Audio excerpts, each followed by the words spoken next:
you guys? This week on Thingamavlogs is Fantasy Week, and so I thought I would do a video about all of the different castles at every different Disney park. While some Disney parks have castles that are similar to each other, all of them have something very special and unique about them, so I'm going to show you some pictures and give you some facts, and we'll all learn about castles today. Let's start with one a lot of us are probably all very familiar with, Sleeping Beauty Castle at Disneyland. Sleeping Beauty Castle is obviously the only castle that Walt Disney ever got to personally experience. This castle has a working drawbridge that has only been used twice, once when Disneyland was open and once when Fantasyland was rededicated. There's a very small gift shop inside that sells princess-themed items, and there's a Sleeping Beauty walkthrough where you can experience Sleeping Beauty's story as told through dioramas. Sleeping Beauty Castle at Disneyland measures at about 77 feet tall and is based off of a very famous castle in Germany that I will not try to pronounce because I can't. The Magic Kingdom in Walt Disney World has Cinderella Castle, not Sleeping Beauty Castle. It's much taller than Disneyland's castle and measures at about 183 feet. The style and inspiration is also different from Disneyland. It has a lot of different castles inspiring it,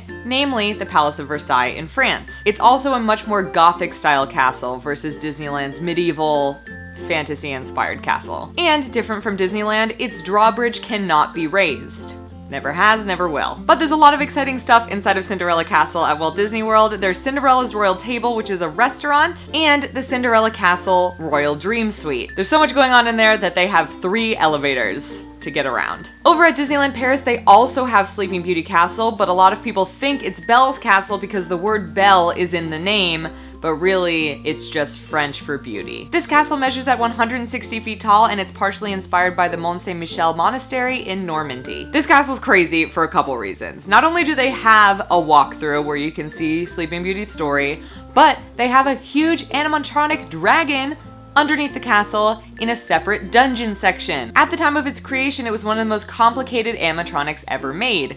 It's still super impressive, and if you ever go to Disneyland Paris, you have to see it. Another interesting fact about the castle in Paris is that Disney had to work really hard to make this castle a little bit fancier because Europe actually has castles. Here in the US, we're pretty awestruck by anything that looks like a castle, but in Europe, there's castles everywhere. So they had to make this one a little bit extra special, put a little oomph in it. Over at Tokyo Disneyland, they also have Cinderella Castle, which is pretty similar to Walt Disney World's Cinderella Castle, but it's slightly taller at 168 feet. Originally, the castle looked almost identical to Walt Disney World's castle, but they repainted it in 2006 to make it slightly different. Also, up until 2006, they had an attraction called Cinderella's Mystery Tour. This was a walking tour led by a cast member where guests were able to encounter many Disney villains, notably a couple that are pretty rare, including Chernabog from Fantasia and the Horned King from the Black Cauldron. It was discontinued in 2006, but the castle still contains a walkthrough called Cinderella's Fairy Tale Hall, where you can explore her throne room and hear her story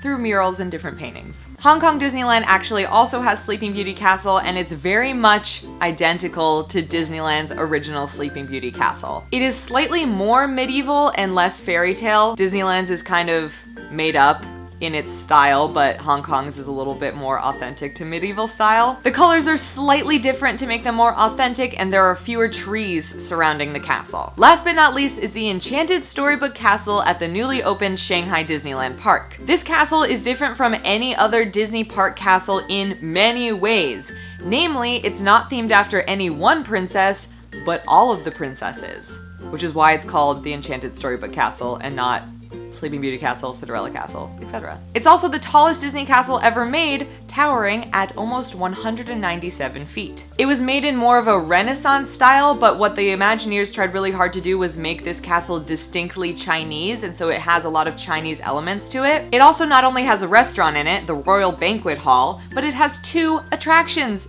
inside the castle. There's the Once Upon a Time Adventure Snow White walkthrough, and Voyage to the Crystal Grotto, which is a boat ride that takes you through scenes from different Disney movies, very similar to the Storybook Land canals in Disneyland. It's crazy. So, those are all the castles at every Disney park and a little bit of information about them. Obviously, I didn't include like the little itty bitty castles like Rapunzel's Tower and the Beast Castle and Atlantica and all these other little castles that exist within Disney parks. These are the main centerpiece castles. So I hope it was interesting to hear what's similar and what's different about these castles at different Disney parks around the world. Let me know which castle you would most want to visit. Let me know. Enjoy Fantasy Week on Thingamavlogs, and I'll see you guys real soon.